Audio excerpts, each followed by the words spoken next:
Sejam muito bem-vindos a mais um podcast. Eu sou Letícia Guimarães, repórter do site Notícias Agrícolas. E eu sou Wagner Pires, especialista em pastagem. E aqui a gente te ensina a dominar o manejo de pastagens no período de águas e no período das secas para você dobrar a produtividade na sua fazenda. E no episódio de hoje a gente vai falar do melhor capim para a sua região e como escolher. Mas antes de tudo, espera só um minutinho. Aproveita para se inscrever no canal se você ainda não tiver inscrito. Deixe seu joinha aqui no nosso vídeo para a gente saber se você está curtindo o conteúdo ou não, para a gente continuar produzindo. E também ative o sininho para receber as notificações. Assim, sempre que entrar vídeo novo no canal, você não perde a novidade, né, Wagner? É isso aí. Então, bora lá. Bora começar. Wagner, me diga uma coisa. Por que a escolha do capim certo para a região certa pode fazer a diferença, pode ser a chave do sucesso para a operação na fazenda? Bom, primeira coisa, Letícia, o pecuarista tem que ter diversidade de capim dentro da fazenda. Um só não vale. Não. Quando o pecuarista chega para mim e fala assim, eu pergunto, que capim que você tem? Eu tenho braquiarão. O que mais você tem? Não, só tem braquiarão. Eu falo, coitado. Já errou. Já começo a esculachar ele daí. Por quê? Quando você tem um único tipo de capim, o que acontece? Esse capim vai ficar bom, todo ele, na mesma hora. Vai ficar ruim, todo ele, na mesma hora. Esse capim vai ter o mesmo período de rebrota da fazenda toda. Esse capim vai ter as vulnerabilidades, todo ele igual. Então, se acontecer, vamos supor, você tem um capim que é suscetível à cigarrinha. Dá um ataque de cigarrinha, a fazenda inteira está vulnerável. Aí, meu senhor, lascou. Lascou. Então, o que eu recomendo? Diversidade. Quando eu falo diversidade, eu não estou falando de misturar capim. Eu estou falando de você ter pelo menos 3 tipos diferentes de capim dentro da sua propriedade. Isso vai te dar um jogo de cintura tremendo, porque você vai ter capim com maior produção de massa, você vai ter capim com maior teor de proteína em determinada época do ano, você vai ter capim que rebrota mais rapidamente após o início da chuva, você vai ter capim que você pode dar uma judiada nele, que ele aguenta o sarrafo, aguenta a briga. Então, se você tem uma diversidade, você também está preparado para geada, você está preparado para seca, você está preparado para encharcamento. E você falou, né, que o negócio não é misturar o capim, mas como é então que o pecuarista ele pode implantar essas diversidades de capim sem misturar? Só para eu entender direitinho como que é. Desenha para nós aí, então, Wagner. Vamos lá. Primeira coisa que você vai olhar é topografia. O fator topografia. Se sua fazenda for igual essa mesa aqui, qualquer capim vai bem. Ai, que delícia, sem morro nenhum para subir. Mas se você tem um lado da fazenda que ele é inclinado, ele é escorrido, ele é amorrado, e o outro é plano, no plano você pode plantar qualquer capim. Mas aqui no amorrado, não. Você vai ter que escolher um capim que ele grame mais, que ele feche mais no solo, que ele proteja o solo, que é o principal fator. Porque ali vai descer água. Ali vai descer água. E no episódio de degradação de pastagens, que você vai assistir aqui no nosso canal, depois de assistir esse, você fala, né, Wagner? Sim. Que aquele capim que ele tá bem entremeado e que quando você não enxerga o solo, a erosão é mais difícil de acontecer. A erosão é mais difícil. Então, o primeiro fator que o pecuarista tem que avaliar é esse fator, a topografia. Outro fator que você vai observar, seu solo é seco ou ele encharca, tá? Então, são pontos importantes. O que é o solo seco? É aquele solo que durante todo o período da chuva, a água drena legal, ele fica molhado, fica úmido, mas ele não encharca, ele não cria lâmina de água. Os poros que existem lá debaixo da terra, eles não ficam saturados de água e lá embaixo continua tendo oxigênio. Se for isso, você pode colocar gramíneas que não toleram encharcamento, tá? Mas se você tiver áreas que a gente chama de as baixadas, os varjões, que normalmente é beirada de rio, você vai ter que escolher para lá gramíneas que tolerem o encharcamento, que ela não morre. Por quê? Porque a planta respira pela folha e também pela raiz. Quando o solo fica todo encharcado e saturado de água, não tem oxigênio lá embaixo. A porosidade está toda tomada pela todos água. Os poros estão tomados de água. E aí o que acontece? A raiz do capim, de um capim não adaptado, ele começa, a planta não respira e a planta começa a morrer, começa a amarelar e morrer.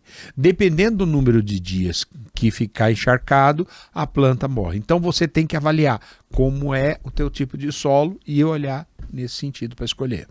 E como que a gente pode observar quais fatores devem ser considerados para selecionar o capim para diferentes regiões com diferentes climas? Então, eu falei de um fator que é os dois fatores físicos, tá? Encharcamento e topografia. Aí vem um fator climático, tá certo? Quantos milímetros chove na sua região?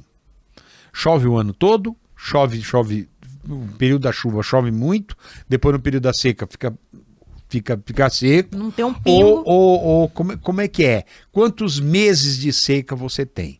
Tem, por exemplo, quando a gente cai no semiárido no Nordeste, a gente chega a ter 500 milímetros de chuva.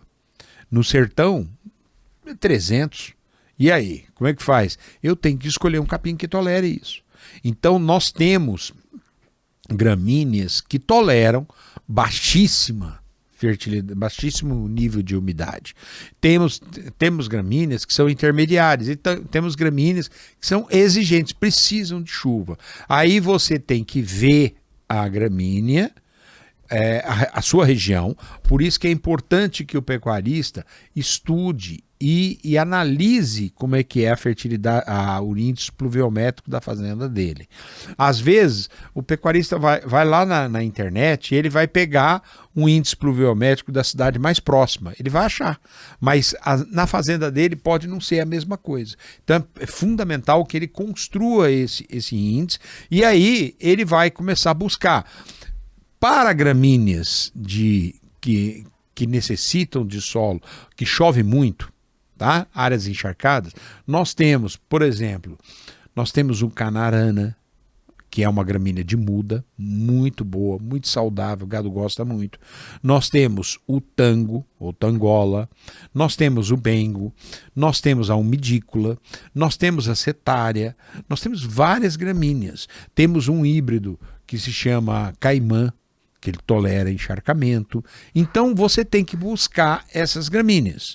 Regiões que chove muito pouco, nós temos o andropógo, nós temos o paiaguás, nós temos o camelo, que é outro híbrido, que tolera 500 milímetros de chuva por ano, nós temos o búfeo, nós temos aí o búfeo, a gente tem o búfeo grass normal e temos híbridos, que são de búfalo também. Então, aí nós temos que escolher e selecionar essas gramíneas que vão tolerar, buscando isso aí. Outra coisa, solo às vezes que mais pedregoso, tá? Tem muita pedra, é o andropógo. O andropógo tolera, a raiz do andropógo vai no meio das pedras lá e sai belezinha. Então, quando você tem solo muito pedregoso, o caminho é o andropógo. Então a gente vai escolhendo nesse sentido aí. Ainda pensando em fator climático, Wagner, você falou da questão de chuva, de encharcamento de solo. E quando a gente para pensar em questões de temperatura, de locais mais frios ou temperaturas mais amenas, vamos, né, aqui no Brasil, mais frio, a gente não precisa... É geada, mais ameno, vamos né? pensar da geada. Ou geada, ou locais com altos índices de insolação, ou com tempo maior de sol ali incidindo sobre as pastagens. Também temos essas peculiaridades, porque o Brasil é um país continental, né? Então vamos lá, geada é um fator muito, muito importante. A geada tem plantas, tem gramíneas que toleram melhor o fator da geada. Da geada, o que é? A temperatura é muito fria na madrugada, tá? E quando amanhece o dia, começa a bater os primeiros raios solares, é a hora que ocorre a geada. Os vasos internos da planta, como se fossem as veias da planta, começam a eles estão congelados. E aí a planta, eles começam a estourar. E a planta seca, a planta queima, a planta pode até morrer. Então nós temos gramíneas aí, por exemplo, a cetárea aceita muito bem questão de geada. Nós temos aí o camelo, que é outra planta que tolera geada, o caimã.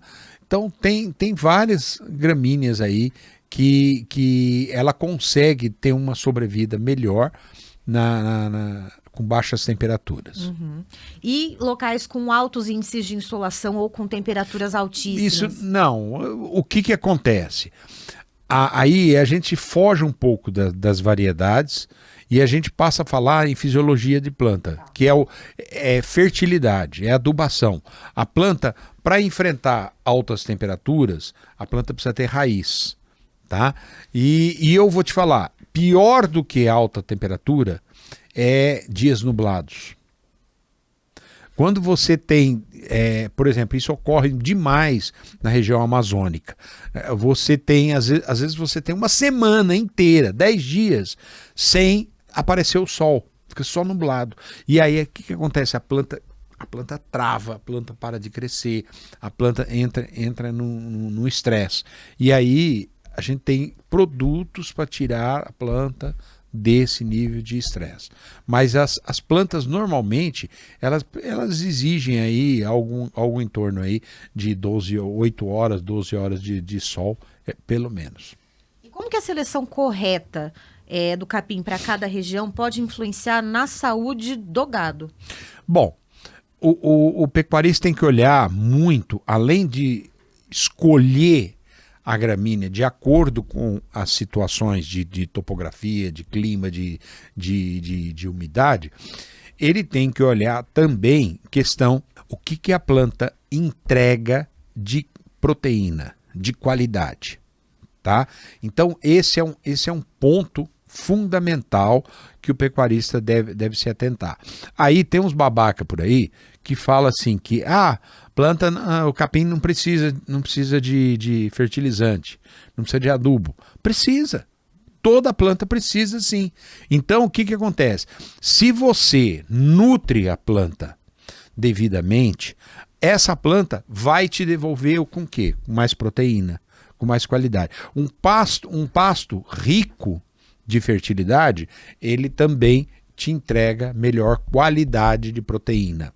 E aí, por consequência, o gado vai ganhar mais peso, vai ter mais peso. Lembrando que nós temos período das águas e período da seca. Por isso que a gente promete ensinar o pecuarista a manejar nas águas e na seca e dessa forma dobrar sua rentabilidade. O que é importante o pecuarista entender?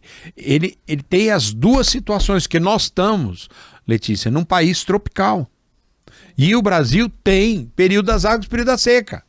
Tá? Então, por isso que a gente não tem medo de ensinar o pecuarista, por isso que a gente não ilude o pecuarista. Não precisa adubar. Não, o senhor tem que adubar sim. Se o senhor quiser estar entre os top, entre os melhores, o senhor tem que começar a fazer adubação, melhorar a sua fertilidade. Com orientação, vamos dizer aqui que o Wagner sempre pontua, adubar e fazer as correções sempre quando necessário e sempre na quantidade necessária e sempre com o elemento necessário. E fazer da forma correta, fazer de acordo com a disponibilidade dele de capital, mas fazer. Sim. Mas fazer. Então, o que acontece? O pecuarista ele tem que fazer gestão de capim. Gestão. E o que é fazer gestão? Eu estou no período das águas, como nós ainda estamos agora em boa parte do Brasil, tá? Eu tenho mais produção, então eu posso ter mais gado na fazenda. Agora, nós já estamos caminhando para o final do período das águas. Se eu sabendo disso, você pecuarista sabendo disso, poxa vida, daqui a 60 dias, parou de chover na minha fazenda. E daí? Aí sabe o que vai acontecer? A água que tava até o solo teu estava encharcado, estava úmido, estava molhado, a umidade vai lá para baixo. E aí o solo seu começa a secar, começa a secar, começa a secar. O que acontece? Você precisa ter um sistema radicular mais profundo. Aí entra a escolha de gramíneas e entra o que fazer para ter mais raízes. Pensando na rentabilidade, que você aqui, ó, com o seu nível de expertise, promete aqui, né, a dobrar a rentabilidade, né, na propriedade no período das águas, no período das secas, aprender a manejar as pastagens. De que maneira dá para fazer isso, mantendo essa rentabilidade a longo prazo, escolhendo o capim correto? Então, se você colocar na fazenda uma gramínea mais exigente de fertilidade e você atender as necessidades daquela planta, beleza, você vai ter pasto por muitos anos e vai ter uma lucratividade boa. O problema é que tem muito pecuarista que resolve plantar mombaça na fazenda dele, que é um pânico e é exigente. E aí você chega pro pecuarista e pergunta: o senhor tá adubando? Não, não tô não. Aí toma um esculacho, toma um baculejo do Wagner, depois aí reclama. E aí? Aí sabe o que vai acontecer? O seu mombaça não vai te entregar a produção. Quando lançaram lá atrás, a Braquiária brisanta, cultivar marandu, foi lançada pela Embrapa, a Embrapa colocou assim: tolerante à média e à baixa fertilidade. A Embrapa estava errada? Não. Mas o que faltou? Faltou assim: olha, o braquiarão marandu, ele é altamente responsivo, ele responde bem à adubação. Faltou a letrinha miúda ali, né? Faltou um asterísticozinho ali e colocar lá embaixo. Olha, ele é um capim que ele dá uma boa resposta à adubação. O pecuarista ia falar: pô, peraí, então eu vou experimentar adubar. E aí ele adubava. Se o pecuarista lá atrás, quando lançaram o braquiarão, não tivesse botado aqui, ó, dentro da cachola, a cultura de que o pai dele fazia isso, o avô dele também fazia, e ele estava certo de botar um capim que era tolerante à média e à baixa fertilidade. E aí ele tivesse começado a adubar o braquiarão dele, sabe o que ia acontecer, Letícia? Nós não teríamos metade da degradação que nós temos hoje. E vamos lembrar que o pasto, né, que as pastagens, elas são culturas como a soja, como o milho, que elas precisam de manejo, elas precisam de tratos culturais, né, Wagner? É isso aí, é cultura. Você é um agricultor de pasto. Wagner, vamos lá para a parte do como fazer. Como que a gente realiza uma análise do solo e do clima na região? Você tinha falado que o pecuarista ele precisa ali, se ele não tem uma análise pluviométrica da fazenda dele, ele pega ali às vezes ali da região, mas não tem aquela acurácia, não tem aquela precisão da fazenda dele. Como que ele faz então essa análise de clima e análise de solo bem bonitinha, bem, vamos dizer, detalhada, para poder orientar, dar esse caminho das pedras da escolha dos capins, no plural, porque o Wagner falou que tem que ter diversidade de capim. Tá vendo? Ó, todo mundo aqui atento. Como que faz isso então, Wagner? Então vamos lá. A análise de solo, você não faz só de um lugar. Tem pecuarista, às vezes, eu peço para ele assim: você tem análise de solo? Tem. Aí ele te traz uma análise da fazenda toda. Do quintalzinho assim, ali da sede. De onde é esse análise? Não, esse análise eu tirei daqui da área que eu vou formar. Ah, tá. Mas e as outras? Não fiz. Uai, mas você usa as outras partes da fazenda? Uso. Então, meu filho, faça análise da fazenda toda. Mais um baculejo do Wagner. Você não precisa fazer piquete por piquete. Você pode pegar um rotacionado inteiro, que é o mesmo capim, e fazer uma amostra daquele rotacionado, uma amostra do outro rotacionado. Você tem um marandu e aqui, tem um mombaça aqui, faz análise do marandu, faz análise do mombaça. Você tem uma área de baixo, que é o capim encharca, e tem uma parte alta, você faz da parte baixa, faz da parte alta. Você tem um pasto que você formou há 30 anos atrás, e tem um outro setor da fazenda que você abriu há 5 anos atrás. Você vai fazer aquele de 30 e vai fazer aqui de 5. Faça tudo toda a fazenda. Sabe por quê? Porque você vai ver, opa, lá a fertilidade está muito boa e eu posso intensificar. Aqui está mais ou menos, eu vou tomar cuidado. Agora, lá está muito ruim, eu vou botar menos. Sabe o que você começou a fazer? Gestão de pastagem. E aí você fazendo isso, você evita a degradação. E a questão do clima? Como que o pecuarista ou o agricultor de pastagem pode analisar o clima? Letícia, hoje não tem mais desculpa. Por quê? Porque o pecuarista, ele pode morar numa currutela, mas ele entra no Google, põe o nome da currutela, talvez ele não ache.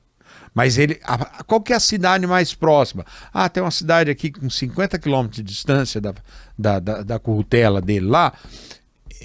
Ele vai entrar e vai achar o clima daquela cidade. Se ele procurar e fizer uma busca um pouquinho melhor, ele vai achar média dos últimos 30 anos daquela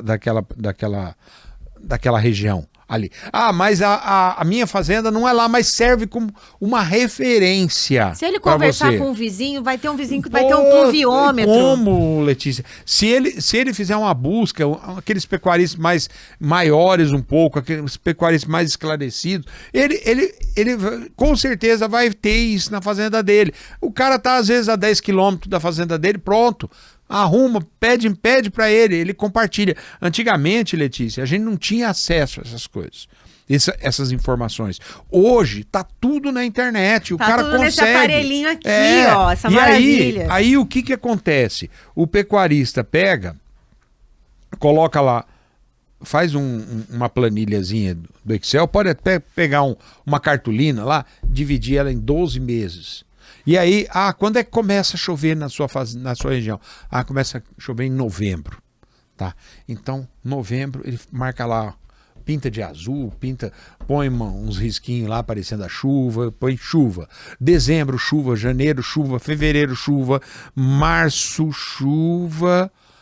Abril começa a parar. Chuva médio, corta metade do quadradinho ali no ele calendário. põe uma cor diferente lá. Aí começa seca. Sabe o que ele fez? Ele desenhou o índice da fazenda dele. Aí ele pega e para. Bom, quando é que eu vou adubar? Eu tenho que adubar aqui na entrada das águas, eu posso jogar o calcário no final das águas também, eu vou fazer isso, fazer aquilo, vou comprar semente, comprar herbicida, fazer adubo, fazer tudo. Então ele monta uma estratégia em função do clima da fazenda dele. E aí ele começa a fazer gestão de pastagem, começa a fazer gestão de capim, começa a fazer gestão de produção e aí vai ter mais resultado. E dentro dessas estratégias, Wagner, eu fiquei pensando aqui, dá para se pensar também, se cogitar, fazer testes com tipos de capins na propriedade? Por exemplo, para a região que a minha propriedade está inserida ali, eu já sei quais as variedades que se dão bem, mas eu posso selecionar algumas ali e fazer um piloto num pedacinho ali para ver qual que se dá melhor? Deve. Todo capim novo, entenda uma coisa, pecuarista, não existe capim milagroso. Capim que faz tudo, capim que te entrega tudo. Não existe isso, tá certo? Então, saiu um capim novo, alguém plantou, alguém falou, você viu na televisão, viu numa revista, tá? Eu quero experimentar. Experimentar não significa você formar uma área grande dele. Vai lá na rua, compra. Primeiro que capim novo tem muito pouca semente, então o preço dele está lá em cima. Começa daí, tá? Compra um saquinho dele, fala, eu vou conseguir plantar aqui 2 hectares. Pega um piquetinho pequeno, gradeia e planta. O que vai acontecer? Você vai observar o comportamento desse capim nas águas e na seca. Vai ver como é que ele responde a ataque de cigarrinha, como é que ele responde a cupim, a formiga, tudo. E aí, gostou do capim? Beleza, aumenta. Não gostou? Para por ali. Então você evita grandes prejuízos. Outra coisa, você tem que sempre buscar comprar coisas de qualidade. Não siga a cabeça de vendedor de semente, com todo respeito. Existe gente boa e malandro no mercado. Você tem que tomar cuidado com os malandros, que querem te vender coisas que às vezes não servem, você não está preparado para usar na sua fazenda. Então, muito cuidado com essas experiências novas. Outra coisa, tem empresa que para vender, ela promete tudo e mais um pouco. O meu capim, a cigarrinha, o meu é bom. Com formiga, o meu é maravilhoso, formiga não chega nem perto. Cura lombago, espinhela caída. Cura tudo. A terra ruim, não, o meu não precisa de nada. E você acha que existe isso? Não existe. Então, toma cuidado com esses malandros, com esses picareta. Não compre semente de baixa qualidade, não compre semente que é milagroso, que vai ser o melhor capim. Falar que não precisa de adubação, não compre. Não compre semente, não faça mistura de semente. Letícia, o maior merda que fizeram, desculpa o termo, a maior porcaria que fizeram foi começar vender o medícula misturado com mombaça, o medícula misturado com braqueirão, o medícula misturado com zuri, o medícula misturado com tamanho, misturado com tudo. Sabe o que começou a acontecer? O medícula começou a tomar conta da fazenda inteira. E aí começa a estragar. Então, não faça mistura de capim. Isso é provado que não funciona. E aí, beleza. Fiz ali um piquetezinho, piloto. Plantei ali aquele capinzinho novo. Não esse promissor milagroso que o Wagner já falou que não é pra cair nessa, não. Mas aquele ali que já tem estudo, que já tem ali um certo embasamento de que pode ser bom. Como que se avalia a resistência, a adaptabilidade desse capim? E quais são os critérios que o produtor tem que observar se esse capim realmente está dando certo ali na área dele, Wagner? Vamos lá. Primeira coisa. Não abuse do capim, tá? Segunda, quando você compra o capim, você tem que procurar informações sobre aquele capim. Então, qual é a altura de entrada e qual é a altura de saída? Se você pesquisar isso na Embrapa, se você procurar isso em materiais, eu tenho 2 livros publicados, 2 estão esgotados. Os 2 livros meus trazem todas as gramíneas e a altura de entrada e saída de todas as gramíneas, tá? Estou preparando agora a segunda edição do meu livro, Pastagem Sustentável de A a Z. Vai sair em breve. Então, pega material desse e você entra e vê, o capim que eu estou plantando é esse. Então eu tenho que manejar nessa altura, na entrada e na saída. Você vai fazer um rotacionado, você tem que fazer com um tipo de capim só. Não queira fazer rotacionado com 2 tipos de capim diferentes. Não vai dar certo, não vai funcionar. O máximo que às vezes eu dou de lambuja eu chego na fazenda do cara, o cara chega e fala assim, olha, professor, eu tenho essa área aqui. Você olha lá, ela tá formada com 2 tipos de capim. Aí o que acontece? Eu falo, vamos fazer o rotacionado. É para fazer o rotacionado aqui? Tá bom. Eu desenho o rotacionado, faço para ele, tento jogar justamente uma divisa de piquetes, aí eu interdito aqueles outros 2 piquetes, 3 piquetes lá, e falo assim, agora aqui você vai trocar de capim, usa aqui e depois você arruma lá.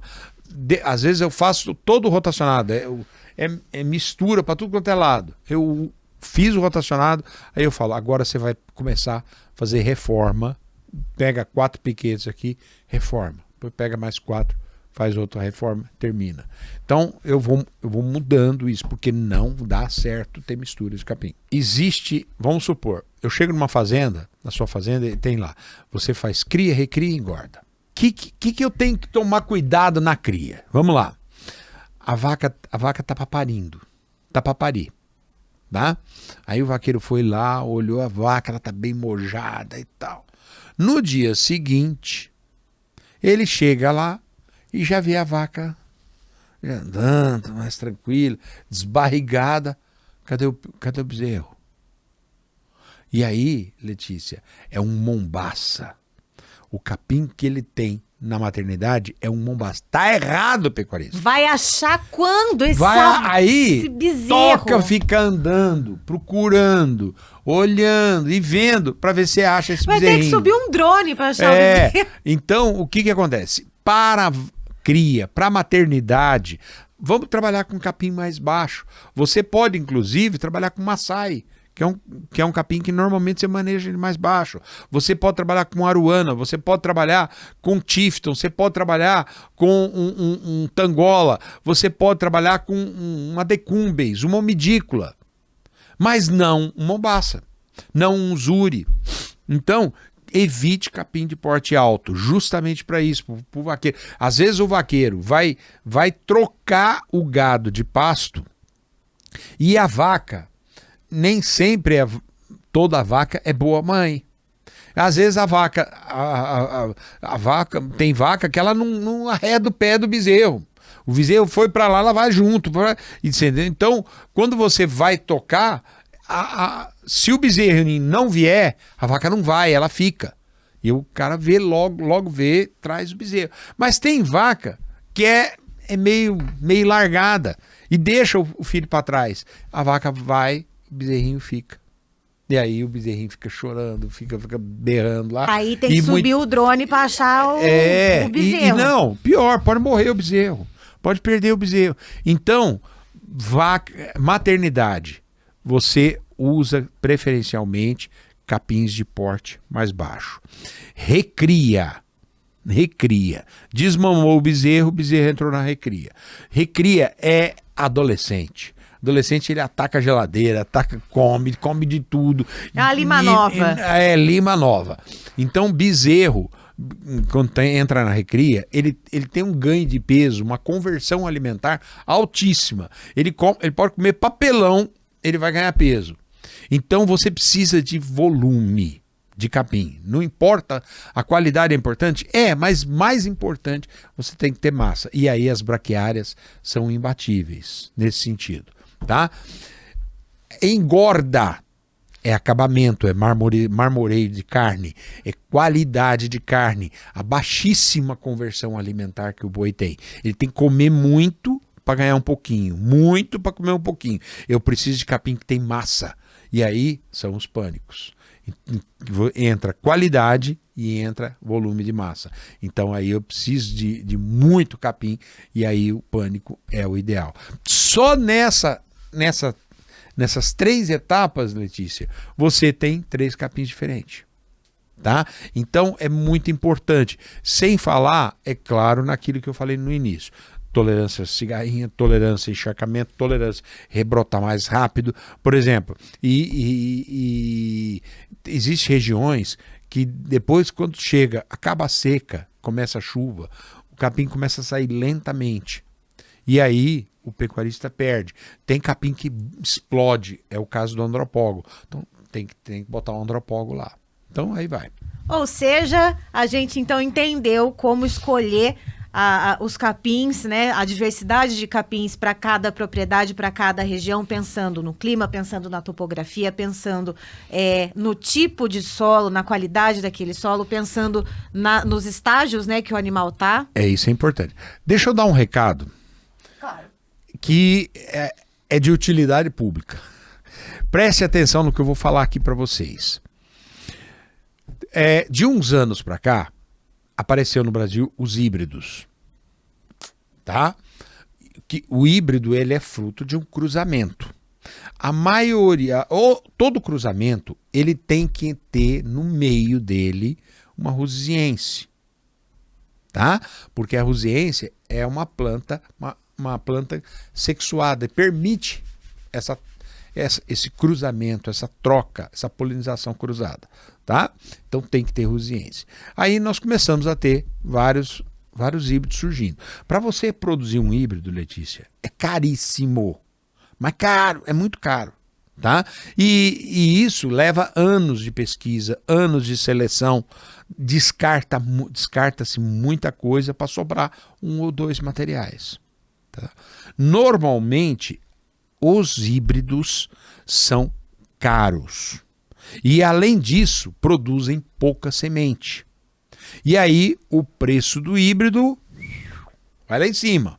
Tá? O que acontece? Acontece que tem empresa que lança híbrido no mercado, aí pega um ano de seca, e aí a produção cai mais um pouco e a empresa precisa cumprir os compromissos dela, precisa vender. Aí o que acontece? A empresa pega e começa a baixar a quantidade de semente a ser plantada. A recomendação: não aceite isso.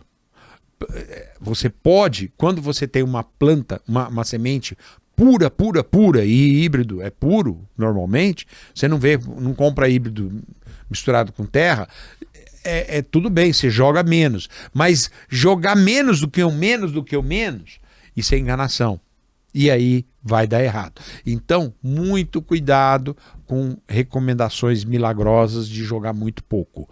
Isso não funciona e você vai investir num híbrido e vai se lascar. Outra coisa, ninguém faz híbrido para produzir em baixa fertilidade. Você comprou um híbrido, o híbrido por natureza é mais exigente. Esse híbrido. Tem gente falando que tem híbrido, que o híbrido não tem rusiense. Tem rusiense sim. Tem que ter rusiense ali. Se o híbrido é exigente? O híbrido é mais exigente, só que ele te entrega mais produção. Então tem empresa querendo vender de qualquer jeito e prometendo a mãe até. Ou seja, a gente fica com essa aula, fica com esse aviso que o Wagner deu. Eu sou Letícia Guimarães, repórter do site Notícias Agrícolas. E eu sou o Wagner Pires, especialista em pastagem há quase 40 anos. A gente se encontra no próximo episódio. Até lá. Abraço.